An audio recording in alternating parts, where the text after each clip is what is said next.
இன்றே டவுன்லோட் செய்து உங்கள் ஃபேவரட் ஷோக்களை என்ஜாய் பண்ணுங்க.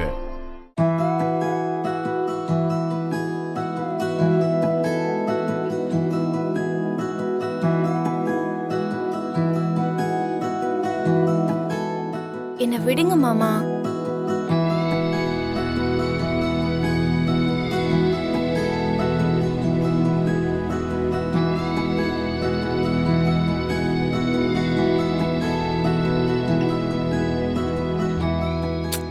உங்களை தான் சொல்றேன், என்ன விடுங்க.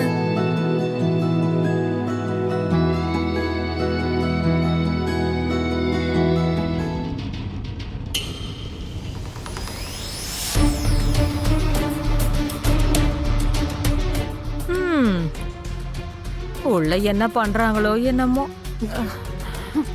சொன்னா கேட்கணும், விடுங்க மாமா.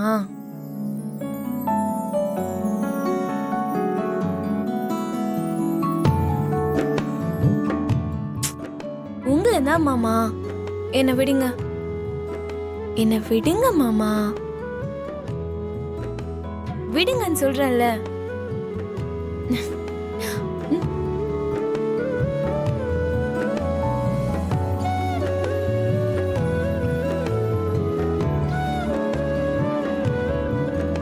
அது என் மாமா கிருஷ்ண பிரசாத்தை பத்தி தான். அன்னைக்கு நிச்சயதார்த்தத்துல அத்தையும் மாமாவும் 2 பேரும் பக்கத்துல நின்னு தாம்பால தட்டை வாங்கும்போது அத பாக்குறதுக்கு ரொம்ப சந்தோஷமா இருந்தது.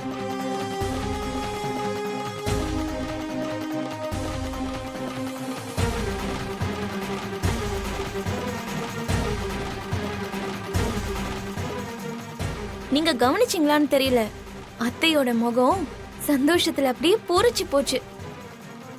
பூமி, உன் ஆசை என்னன்னு சொல்லு.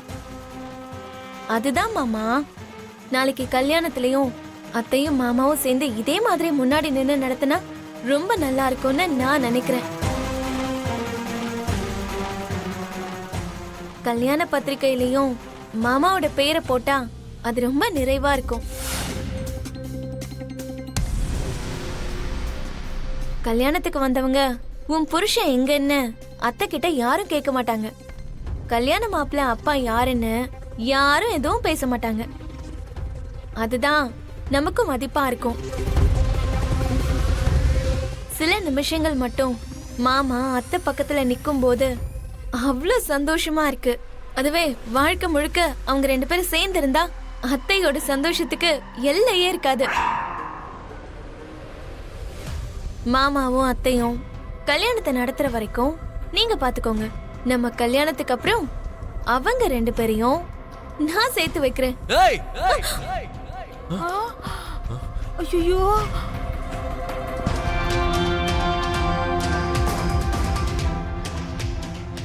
உண்மையை சொல்லு பூமி, உங்களுக்குள்ள என்னதான் நடந்துச்சு? மருதானியல சித்தி அவ்வளவு விவரமா சொன்னதுக்கு அப்புறமும் உனக்கு புரியலையா? நீ நடிக்காத. மாமா சீரியஸா நடந்து போறத நான் பார்த்தேன். அதாவது கொஞ்சம் குறும்புத்தனம் அதிகமாயிடுச்சு. எனக்கு அதுல விருப்பம் இல்லைன்னு சொன்னதும் கோவப்பட்டுக்கிட்டு கிளம்பி போயிட்டாரு.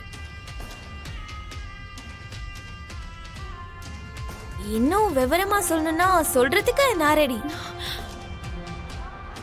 நீ வயசு பொண்ணு, உன்னால அதெல்லாம் கேட்டா தாங்கிக்க முடியுமா? ச்சீ,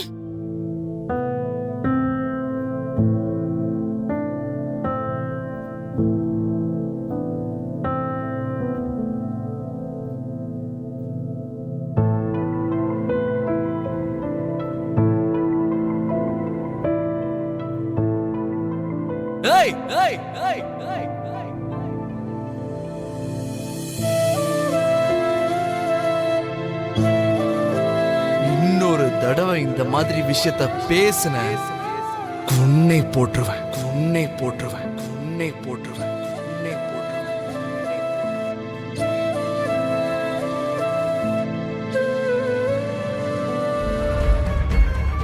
சாரதா, நம்ம 2 பேரும் பிரியறதா? நாம எப்ப சேர்ந்திருந்தோம் இப்ப பிரியறதுக்கு? நம்ம சட்டப்படி கூட பிரிஞ்சிடணுங்க. நான் முன்னாடியே சொன்னல, நம்ம பிரிஞ்சாதான் நடக்க இருக்க கல்யாணத்துல அவங்க உங்களுக்கு கிடைக்க வேண்டிய மரியாதை கிடைக்கும்னு. இதுல கழுத்து போடுங்க. அப்பதான் பசங்க இந்த ட்ரெஸ்ஸ போட்டுக்கிட்டு கல்யாணத்துக்கு வருவாங்க. ஒரு புருஷனா நீங்க கொடுக்கிற கடைசி கிஃப்ட்ங்கிறதால இத நானும் ரொம்பவே ஜாக்கிரதையா எடுத்து வச்சுப்பேன். இதுல கையெழுத்து போடுங்க. அது சாரதா, அந்த வீட்ல என்ன ஒரு நாயை விட கேவலமா நடத்தினாலும் நான் ஏன் இன்னும் கல்லு மாதிரி இருக்கேன் தெரியுமா? என் புள்ள ககன், என் பொண்ணு பூர்ணிமா என்னைக்காவது ஒரு நாள் என்ன புரிஞ்சுப்பாங்கன்ற ஆசையில இருக்கேன். சரதா, என்கிட்ட இந்த பேப்பர்ஸ கொடுத்து நீ என்ன கையெழுத்து போட சொல்ற. நான் கையெழுத்து போடுறேன். ஆனா இப்படி இல்ல, டைரக்டா நீ என்ன செத்து போயிடுங்கன்னு சொல்லு. எப்ப நீ அந்த வார்த்தையை சொல்றியோ அப்ப நான் கையெழுத்து போட்டு செத்து போயிடுறேன். நான் செத்து போனதுக்கு அப்புறமா உன் நெத்தியில பொட்டு இருக்காத. நான் எப்படி இல்லாம போயிடுவேன். உனக்கு எந்த பிரச்சனையும் இருக்காது.